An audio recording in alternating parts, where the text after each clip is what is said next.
The World Wrestling Federation. For over 50 years, the revolutionary force in sports entertainment. Woo! Yeah! The best there is, the best there was, and the best there ever will be. Money isn't everything. It's the only thing. And everyone has a price for the $1 Million Man. Shut that control into a nosedive, Hulk Hogan. Will you stop? All right, let's go over to Sean Mooney. And what's he gonna do when Hulkamania destroy you? Ooh, yeah, get ready to freak out, because it's the Sunday Segue presents Retro Roundtable. It's the one man with no Instagram, Kinny Killa, with his partner in crime for a Saturday, the one Michael Cook, bringing you the nostalgia hit once a month for your hearing pleasure. Like I said before, it is your boy Kinny Killa. Now, where's Michael Cook? Welcome, everyone. Well, it's King of the Ring 1994. It's the lean years of WWE. We've ventured back into the realm of wrestling, and what we've done is we've put one Roxxi, that Roxxi girl, in a chokehold and dragged her along to talk about this bogus pay-per-view, the lean years. Welcome to the lean years, Roxxi.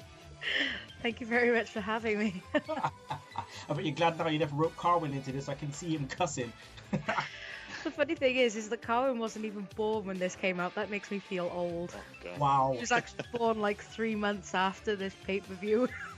Wow. Cookie, that hits. Well, that makes me feel really old. Oh. And I was like 6 when this first aired, so I had to rewatch it again, because when you're 6 years old, you don't know shit about wrestling. You just like... 6, so that means you're probably about, what, 26? I'll be 28 next Saturday. Oh, 28, okay. Oh, Getting on now. Oh. But I was 13 when this was on. I was probably about 8, maybe 8, 9. Yeah. Finally, I'm not the oldest person in the room anymore. Well, we've got to do what we got to do, Cookie, don't we? We have to do this. I mean, I have a feeling once we get to, say, maybe in 1995, we're going to just start just doing the Monday Night Wars and just do the pay-per-views, because I cannot fathom doing this for much longer and being happy like we were when we was in the early 90s. I think we need a time jump at some point, I think. Oh, man. Well, Sunday Segue presents Retro Roundtable. We are sponsored by Custom Wrestling Figures, where you can get all customary wrestling figures of every single professional wrestler you want. It could be the Alpha Female, it could be Jay Lethal, it could be Adam Cole, man, it could be the great Susuke. You can have anyone you want. You can even have a custom figure made of yourself. All you got to do is go to Twitter, go to Custom Wrestling Figures, make sure you mention Sunday Segue as your promo code, and you will get some money off. So make sure you check out Chris Mitchell, Custom Wrestling Figures. Right, so Sunday Segue Wrestling Podcast. Make sure you check out our Twitter, please. It's at Sunday Segue. You can follow me at Kinny Killa, Killa. We're on Facebook, YouTube, iTunes, Podomatic, Stitcher. Don't forget to download that Double Twist player. So now what we do at the beginning, as we always say, hit it, Pettingale. Where's McMahon when you need him? You got this schmuck, right? The Michael Cole of the 90s doing this damn entrance. It's the 1994 King of the Ring. I was like, oh, dude, come on, man. Stop trying so hard. Roxy, what did you think of Todd Pettingale? Oh, I fucking hate Todd Pettingale. Always have, always will. It's only a slight step up from Josh Matthews, I think, to be honest. I can't stand him. Hated him when I was a kid, and when I saw it again, I was like, "Oh fuck, not this schmuck." And really? we were stuck with this guy because we didn't get Raw. We used to just get Mania with his stupid face every Saturday morning. Oh man, the worst. WrestleMania 9, seeing him in that damn thing, interviewing them, the Japanese people. It's like, come on, man. And then Cookie, who is this Canuck singing the national anthem? I have no idea. I think that was the first and last time I ever saw him on that pay-per-view, because I have never heard of him. He's just like, let's get it on. I was like, who are you? Like, what is this celebrity deathmatch? Like, Oh man, let's just cringe and get into this pay-per-view. We start off the King of the Ring, not Royal Rumble, King of the Ring 94 with Bam Bam, Big Bam Bam, Beast from the East, and the main squeeze, Luna Vachon versus Razor Ramon. I love Razor just comes out Roxxi. He just throws a toothpick in Luna's face. Yeah, I loved Razor Ramon when I was a kid. He was one of the main reasons why I got into wrestling, and this guy he just had everything back then when I was younger.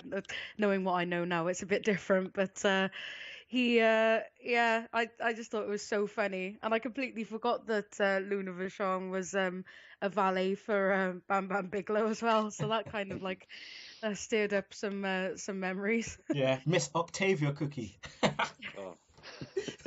Miss Octavia. You don't want to see her walking down a dark alley. Scratch your eyes out. Shit, yeah. Oh man, but Luna ever present next to the Beast from the East. I love Bam Bam. Love me some Bam Bam. I thought this match was going to be really good, Cookie. We had a botch off the top rope, botch top rope bulldog, which was one of many botches in this pay-per-view, Cookie. Oh yeah, definitely. And you would expect it to be a good match, and it wasn't too bad for an opener, but this was Art Donovan's pick, Razor Ramon. He picked Razor Ramon. It took him 7 minutes to realise he was in the match, but that's my pick. So, it's too much. Rox, don't you just miss Bobby the Brain Heenan at this point? Yeah, I did totally. Like seriously. But, oh my god. Macho Man though. Oh. Macho, it's like you're waiting for him to say something funny, and it's just like, keep going, Macho, keep going, keep trying. I'm just willing him on. I know, just waiting for him just to crack out, ooh, a blender or something, like, you know, just crack it out, mate. Just come on, keep trying. There's a point in this match where Luna's in between the ropes, and they like do a close up on her face, and I'm just thinking, dude, you look crazy. Literally, you look absolutely nutter. There's a point where Bam Bam Cookie goes for an insecurity. This never gets old, mate. When we see Bam Bam doing them drop kicks or moonsaults and stuff, it's like, this guy is sick. Yeah, he shouldn't be able to do that. It's unbelievable. But yeah, he goes for the enziguri, but misses, and then goes for a torture rack. A torture rack. I know. And Art Donovan, it's going to be a theme, this Art Donovan, saying, was he dead? Oh my god, is he dead? I tell you what now, okay, Art Donovan, this guy has to be in the Retro Roundtable commentary Hall of Shame, because this guy, because come on, in the lean years, they had some random people always like commentating, and you're just like, who is this guy? Who is this guy? I mean, we had it when they had like guests backstage and like with Regis and shit at WrestleMania 7, but dude, at least this sounded as though they knew what they were talking about. This guy, maybe if he was a commentator during the 70s, where he's probably watched the wrestling back then, but now in 94, when you get plumbers and doink and clowns wrestling, it's going to be a bit confusing for the old guy. Oh man, Rox, as they usually do when it's a big guy, or when a normal guy's facing someone that they can't pick up, they let them try to go to the top rope and fall down, and then you just get the 1, 2, 3 a la WrestleMania 10 Bret Hart with Big Yoko hurting his ass, and it's a 1, 2, 3 for the win. So Bam Bam tries to go for moonsault, Rox, and he obviously fails, and well, here comes Razor to capitalize. No Razor's edge. 1, 2, 3, done. Yeah, pretty much. Yeah, it's just I think the first 4 matches on the card in general though were all roll-ups or small packages at some point, which I was like, hang on, there's a theme going on here. But yeah, it was. I think it's fair to say, like, obviously I didn't think that like Bam Bam Bigelow was going to pick up the win. But yeah, and you could just tell that he wasn't going to hit that moonsault. I was just like, no, mate. It's funny with King of the Ring, Rox, because it's like you can just literally predict, okay, they're not going to do heel versus heel, they're not going to do face versus face. So let's see who's the odd one out here, and just like predict who's going to be in the final, you know? But after this match, we get Pettingill with IRS, Rox, and Mabel. And Daddy Rotunda decides to just like botch what he's trying to say about Razor Ramon. He just like makes it up on the fly. Yeah, it's quite obvious that that wasn't rehearsed. I think it was like it was a bit of a mess. I think it's much to be desired. Thank God his son's a bit better, eh? Yeah, and we're not talking about Bo Dallas, people. No. Cookie, and then after that, Mabel can spell, you know, because he has to face the M to the A to the B E L. I was like, dude, come on. And then where the fuck does Oscar come from? He just like. Even Mabel was like, "Oh, what happened there? Where did he come from?" Stop scaring me, man. He just like comes from left field, literally. Oh man. But he was doing a promo on IRS who just walked off. I thought, "Come back! I'm not finished for you yet." It's like he's shouting at him, dude. He is gone. Like he is gone. And the thing is, he's not even looking into the camera like he's addressing IRS. He's looking at Pettingill, just like shouting, like, IRS, you better stop thinking about Razor Ramon. You're never gonna pin my shoulders to the mat. Promo 101. Eat your heart out, Shivani. It's like, oh God. Shocking. Shocking. Anyway, we go to IRS versus Mabel. Yeah, Future King. Spoiler alert, guys. Rox, Mabel's in control, struggles to get IRS in the easiest of suplexes. I was like, dude, you get this guy up. Yeah, I know. I mean, the thing is with Mabel, I'm surprised he could actually execute anything at all. I mean, I'm glad we only had to sit through 5 minutes of it. 5 minutes of pain. It was just... I think it was one of those matches, like you said with the first one. It's quite obvious that IRS was going to defeat him. So. And Cookie, there was a point in here where like Mabel's like punching him, and then he does a dance, and then he kicks him, and then he does a dance, and then a headbutt, and then he does a dance. I'm like, yo, just dance for like 5 minutes, and then just carry on with the match, please, because he's trying to get the crowd going, like Public Enemy. He's trying to get the crowd going, and they're just not having it.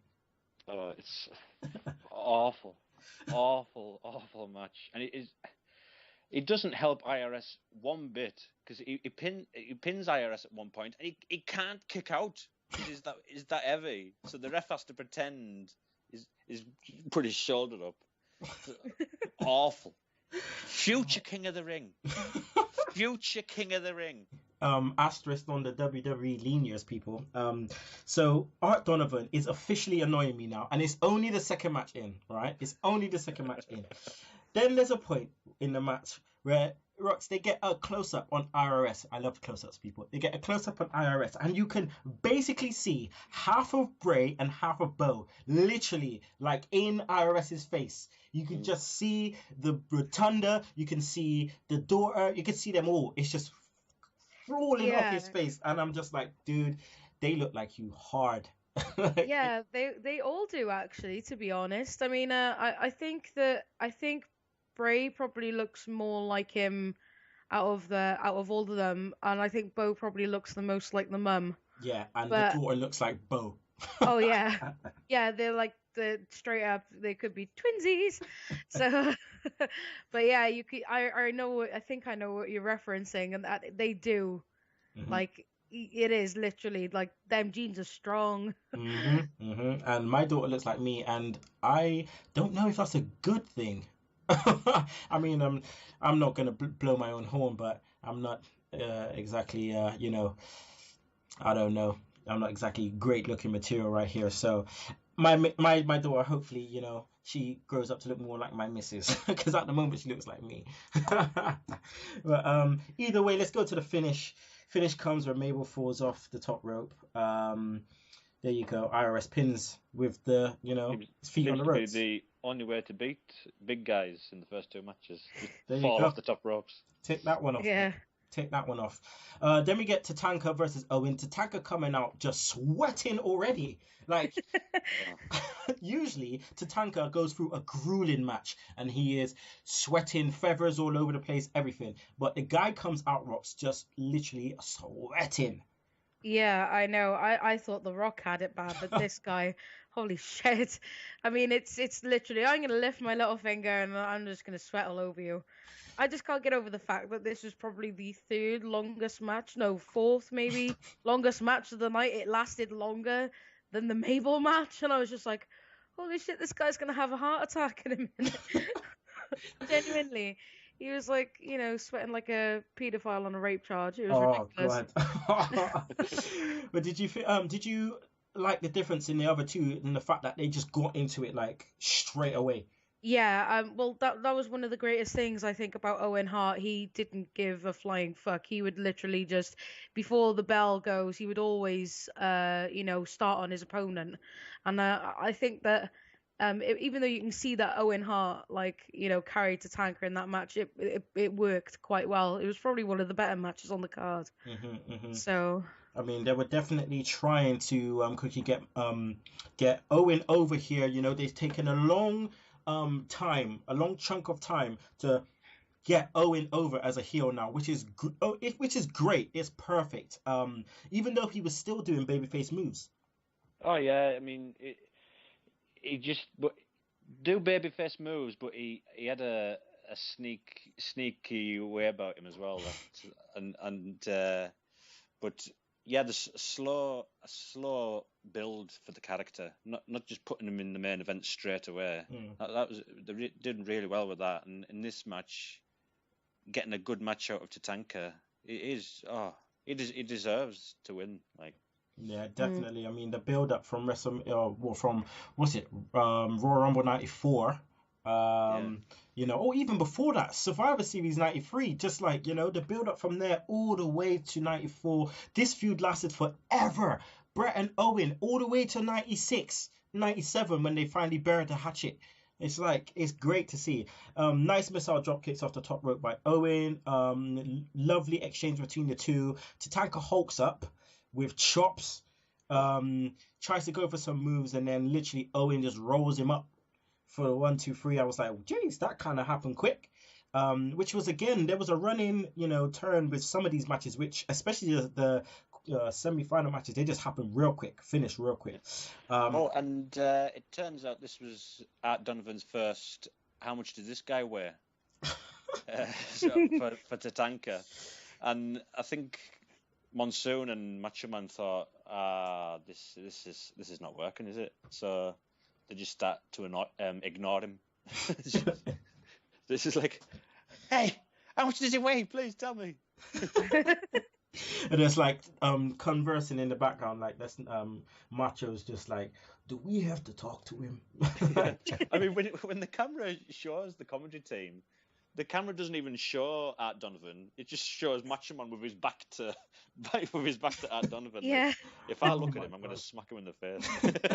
Well, we've watched the pay-per-view, Rox. Do you know who Art Donovan is still?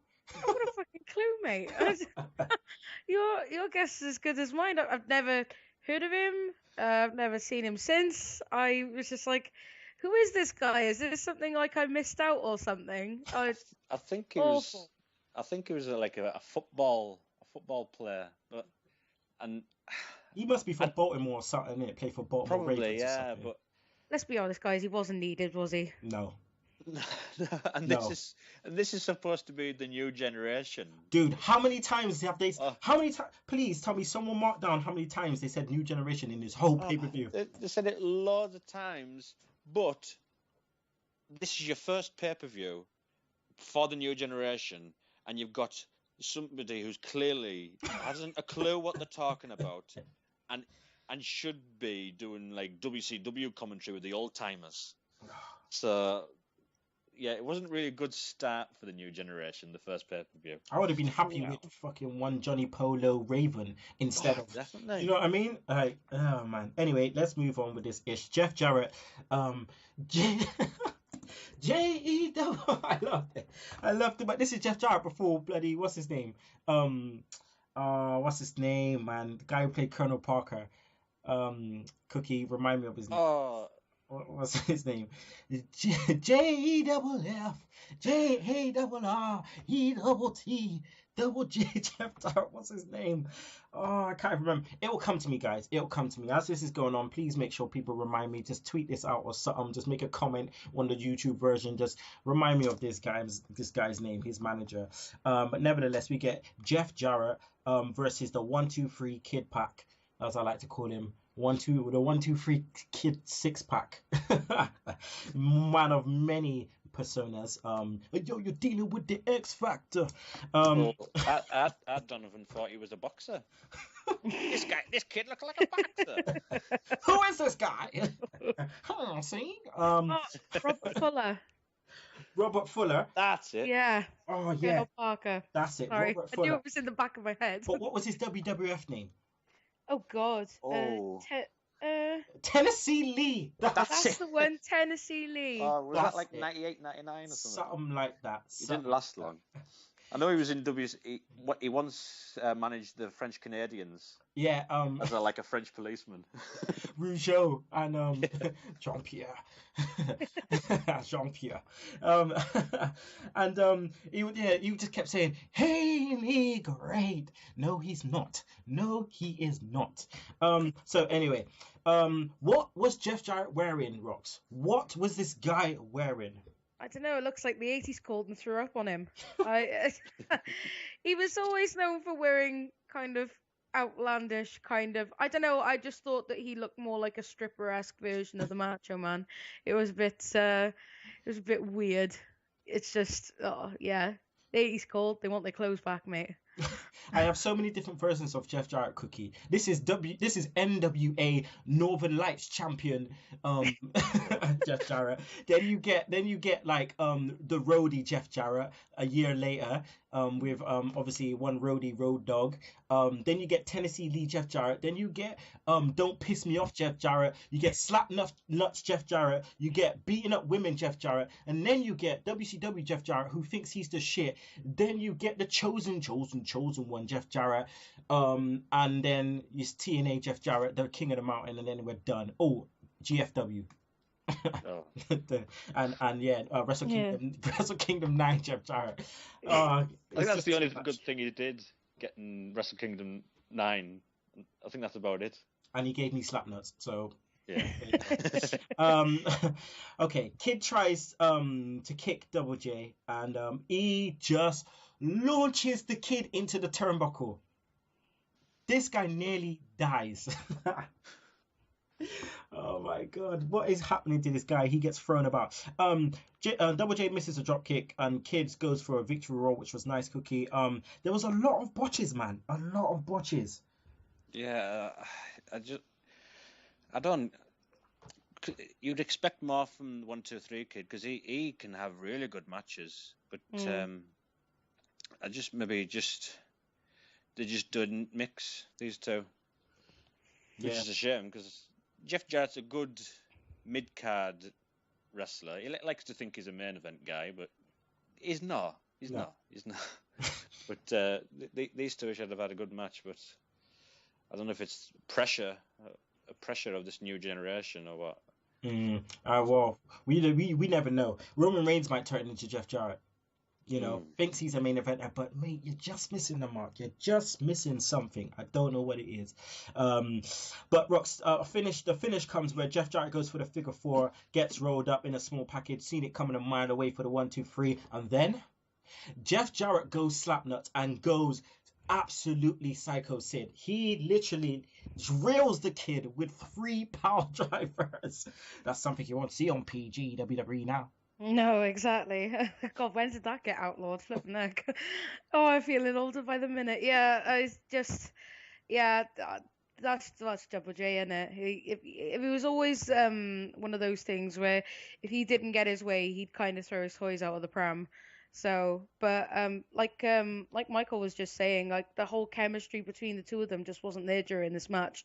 That was the pile drivers at the end were the only things that really, you know, kind of I could feel literally. Yeah. But yeah, it just, I don't know, there was just something that wasn't there. I just didn't feel it from the both of them, but apart from the pile drivers. We felt that for you, kid. We felt that Oh, for you. yes. Didn't you listen, kid? Haven't you ever listened to Jeff Jarrett? It says on the tin, just don't piss him off. It says on the tin.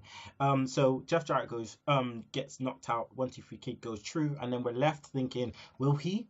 Won't he? Is this a Roman Reigns Royal Rumble moment? Will he? Won't he return? Who knows? Wait for later on in the show. Then we get a New Generation promo, all right? And I was thinking, I knew this is going to happen at some point, Cookie. At the end of this promo, they are going to show pictures of some old school wrestlers. Who are they going to show? Now, who did they show, Cookie? Oh, I know they showed old footage of like old planes and all that, but who were the wrestlers? Because I must have missed that. They showed Hulk Hogan. They really showed Hulk Hogan. They showed Hulk Hogan. He hadn't shown up yet. They showed Andre the Giant. They showed some next geezer, which looked like Paul Orndorff, but I don't think it was. And then, Roxy, you can probably see this. Then they showed my man right here. Can you see this, Rox? Can you see this? God, yeah. Who did they show, Rox? Who am I showing? I believe that might be Bruno Sammartino. No, Rox, no. Look at the boots. Look at the boots. I can't. Oh my God! Right, let me see. Right, what's this? What's that on his pants? Oh, it's not the Iron Sheik. Oh yes, it's Oh my the Iron. God. They showed. Sorry, Bruno. Yeah, he's a bit too muscly for Bruno.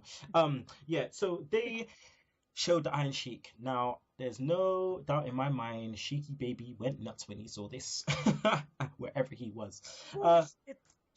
Fucking bullshit.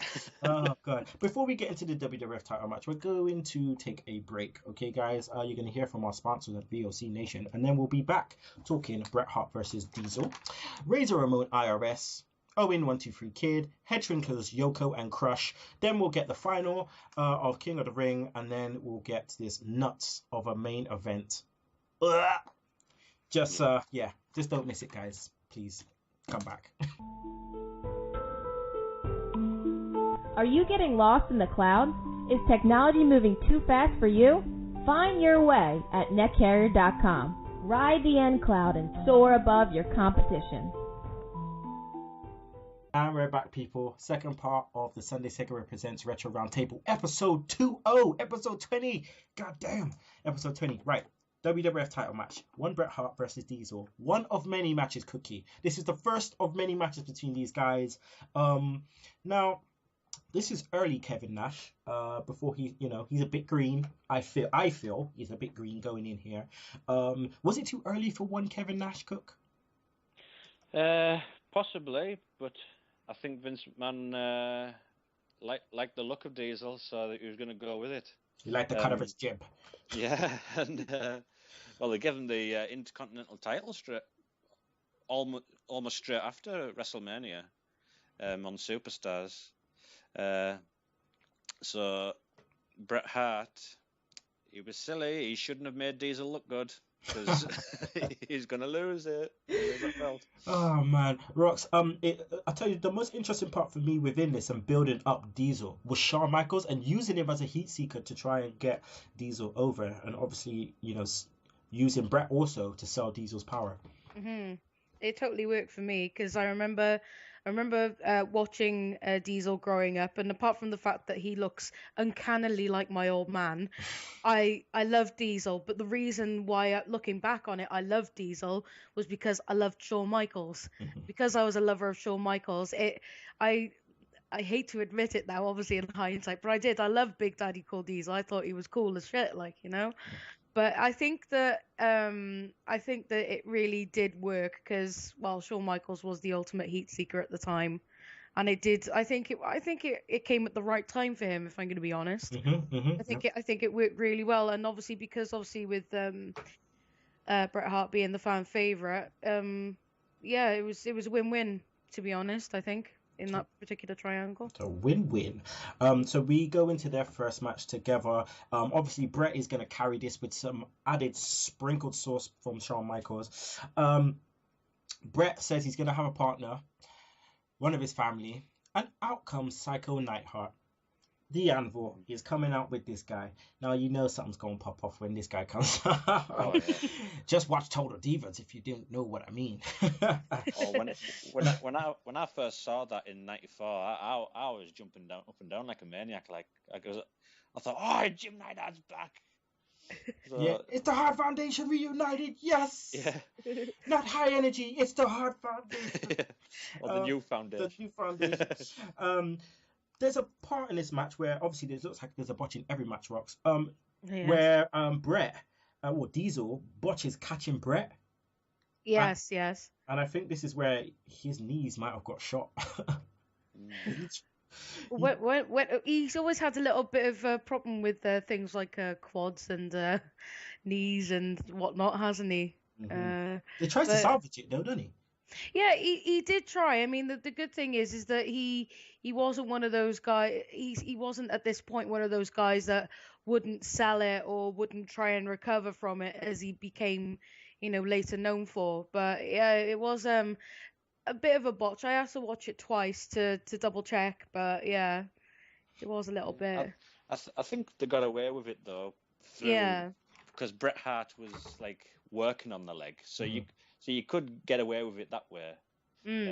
Maybe the commentator should have mentioned, oh, he's still recovering from the attacks to the knee or something. But yeah, because Bret, like you said, Bret was working on the knee as he would do most big mans, a la versus Razor Ramon, Raw Rumble 93. He's gonna work the leg, gonna try and get the sharpshooter on it if he can.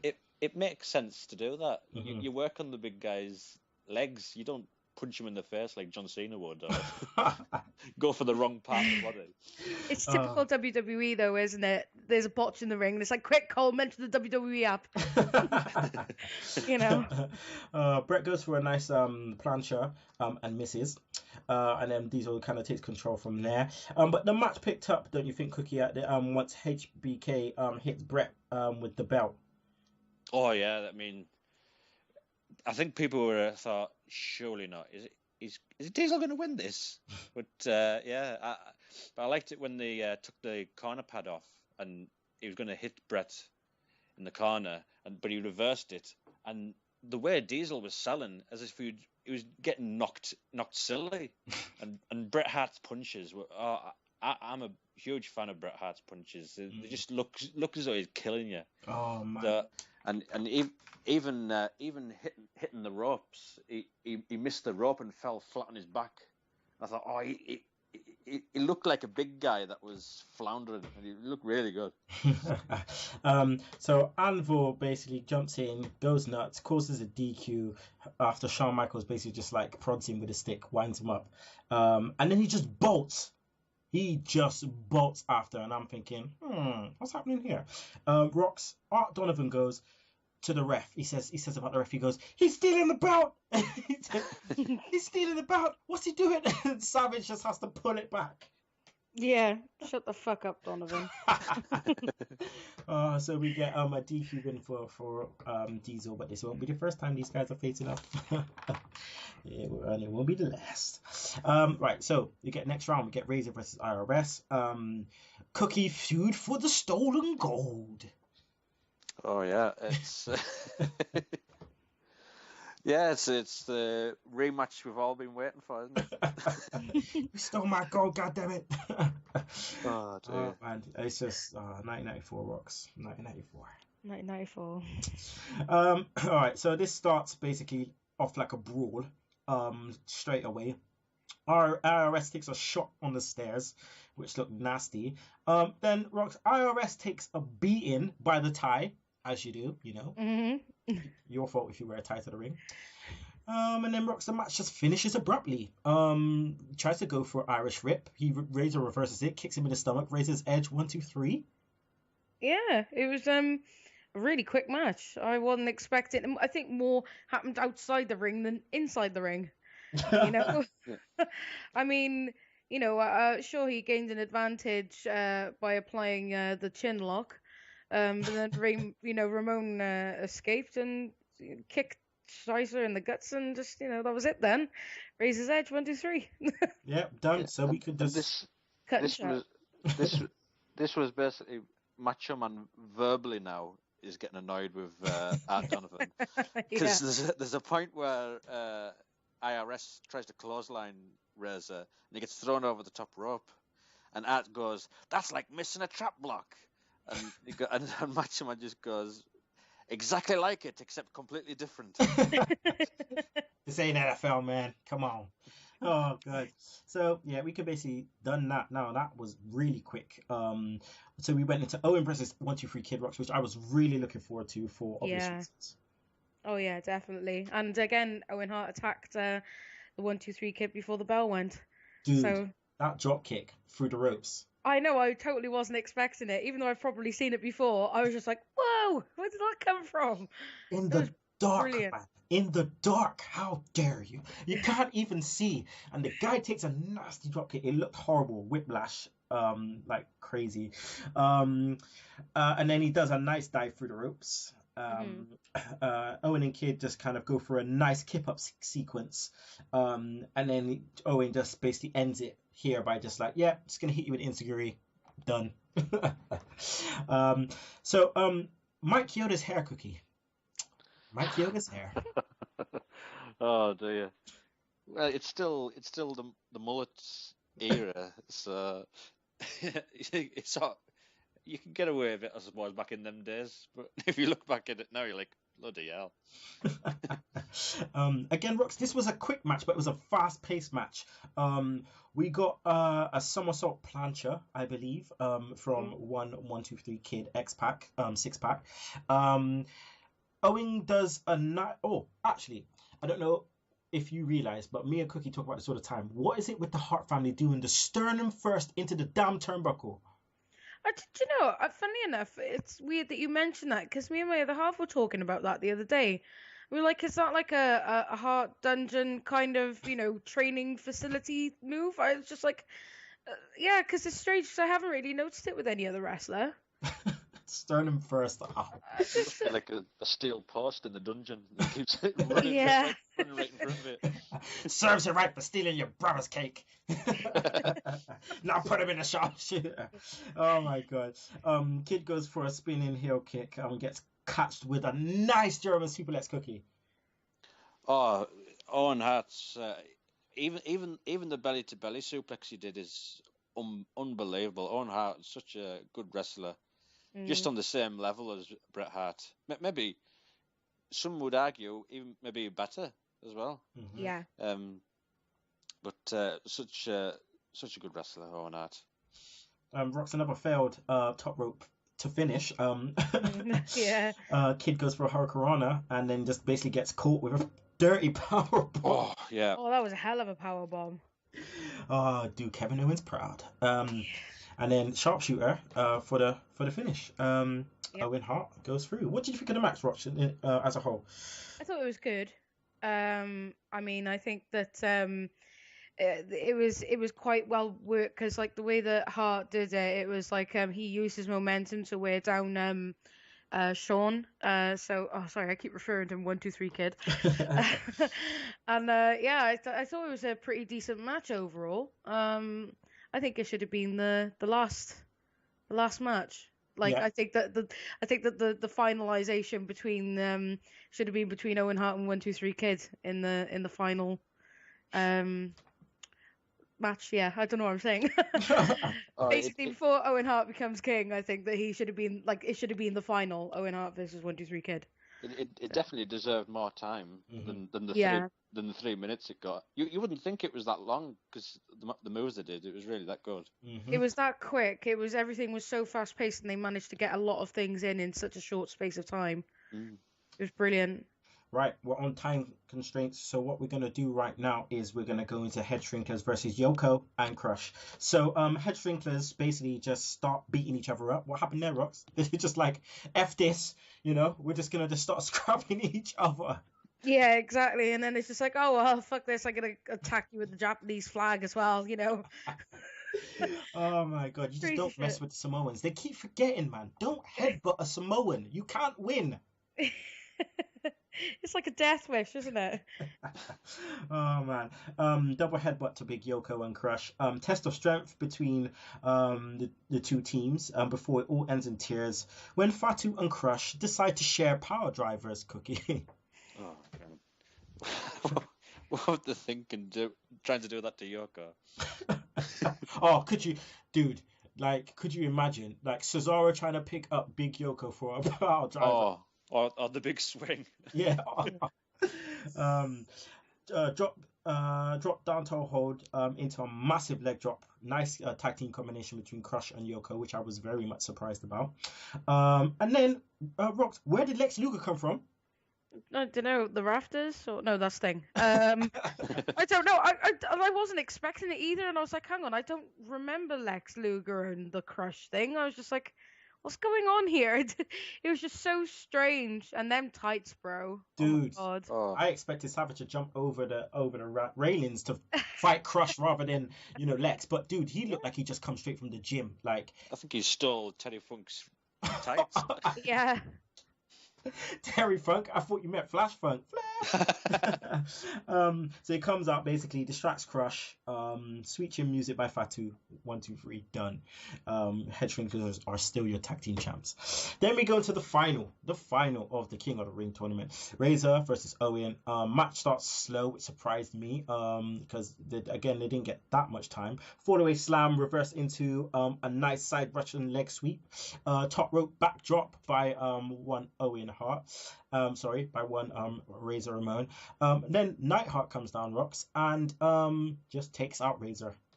Yeah, it was like because the referee was in inverted commas distracted. How the hell you could be that distracted for that long a period of time, I don't know. But yeah, Neidhart takes out Razor Ramon, and then I believe he threw him into the ring post as well, didn't he? Before chucking him back into the ring. That's right, isn't it? Yep, that is right. Yeah. Back into the ring, top rope elbow. There you go, Steve Dawson. Top rope elbow, drop for the 1, 2, 3, done. And then sprinkle a little heart attack just to finish him off. Yeah. I thought that looked really good, that heart attack. And it's just another knee in the guts to Bret Hart, who they've just turned on. But it sort of, it's like a story throughout the show. So he helps Bret keep the belt so Owen can face him at SummerSlam. Yeah. So it sort of makes sense. Which, I mean, SummerSlam is obviously going to be our next show, which is going to be very interesting to talk about and go through, because at least it was on paper. The main event anyway was a lot better than this whole pay-per-view put together. But at the end, Rox, we get the whole procession going on. Then one Michael Cole, Todd Pettingill comes out with Jack Tunney. Where did he come from? And it always is like, I'm not taking anything from Jack Tunney. Pettingill, get down on your knees, man. Get down. You'll get down on one knee. I'm only gonna have one guy that I trust, and that's Jim Neidhart to, crown me. And I was just like, oh, Owen Hart, you're so beautiful. And my first proclamation is I'm gonna be known as the King of Hearts. And I was just like, oh, Owen, I miss you so badly, brother. Oh, yeah. And that crown, only he could wear that crown. Yeah. And have that smug face. Like, oh, this is brilliant. Like a velvet bin on his head. So. It was brilliant. He looked like a legit twat, and I loved it. It was fantastic. Like, could you imagine Austin a couple of years later wearing that same? It just wouldn't happen. Yeah, take this dirty little cape and throw it in the trash. Like, I just love the one thing I always loved about this when he does the promo is at the beginning of the promo he's cussing. And at the end, he says King of Hearts. And then at the end of the promo, he's like lighthearted saying the King of Hearts. He's just like, from now on, I will be known as the King of Hearts. So everyone can tell me that I am the King of Hearts. Yeah. It's just so softly spoken. And that's why I kicked your leg out of your leg, Brett. Oh, man. So that comes to the finish. So basically, what we're going to do is we're just going to skip through the main event because it doesn't deserve to be a main event. Where the hell, right? This is rant time. Where the hell does one Roddy Piper get off going into the main event, right, with King Lawler, Burger King? Really? This is supposed to be the new generation. Dude, you went into a feud, right? Because Piper had Piper's Pit. The King is Court is shit. It's shit. Yeah. Why are we having a main event match? It was shit. The whole match was shit. He comes out with this guy, he just comes out with this guy, Rowdy Piper lookalike, whatever you want to call it. Doesn't even look like him. Takes the piss. Match was shit. What is there to say about this match? The crowd went into it. I went into it. Rocks. It finished with ref bump, power driver, foreign object, botch finish, done. Yeah, pretty much. The only good thing about this match is that it finished. Oh God. There you go. It was over. The only good thing was Piper's entrance, and that was about it. So. Oh God. Good. But it's supposed to be the new generation, and you've started your first pay-per-view main event in Piper and Lawler. Like, talk about bloody hypocrites, man, and shit you don't know your ass from the elbow. So, what we're going to do now is we're going to go match of the night. Both of you, please say yours. Cookie first, match of the night. I'll go Diesel and Brett. Maybe should have been the main event. Rox? I'll go 1, 2, 3 Kid Owen Hart. Okay, disappointment of the night, Rox. Oh, God. It's got to be the first match. Okay. Cook? Just having read the main event as it was, Piper and Lawler. That should maybe it should have been in Diesel and Brett's spot. Yeah. Get the old timers out the way, because you're supposed to be doing a new generation to compete with the old guys from WCW, and this is how you main event it. It just looks stupid. Pay-per-view MVP, Cookie. Oh, it has to be Owen. Yeah, this was definitely his pay-per-view, his night. No. The King of Hearts. Do you share that, Rox? Oh yeah, totally, 100%. And your pay-per-view rating, please, Rox. As honest as you like. How much am I rating it out of? 10. Oh, 5. Cookie? Yeah, I'd say 5.5 for Owen. Basically, it was a drizzling shits. But don't worry, seg heads, because next month we will be talking about SummerSlam 1994 with a crazy steel cage match, and I'm talking about the old school blue cage, the lovely old school blue cage. So yeah, I want to thank that Roxy girl for coming onto the show. Rox, let the people know where they can find you on the Twitter. You can find me on that evil Twitter machine at Roxy Toxic, XX in both. And where can they find my partner in crime on a Saturday, Michael Cook? You can find me at the M Cook. You can find me at Kinny Killa. That's Killa. And make sure you check us out next month, people. Like I said, SummerSlam 1993. Make sure you check out Sunday Segue Wrestling Podcast tomorrow. We're going to have the return of our I would say one of the people that has helped us start this whole podcast in the first place, Miss Sierra Reed, joined also by Shugs, and obviously, we're going to be joined by my mate Sammy Ogami, who was at WrestleMania. Also, don't forget to check out Segue TV, Invasion Attack review. So, guys, don't you miss it, brother.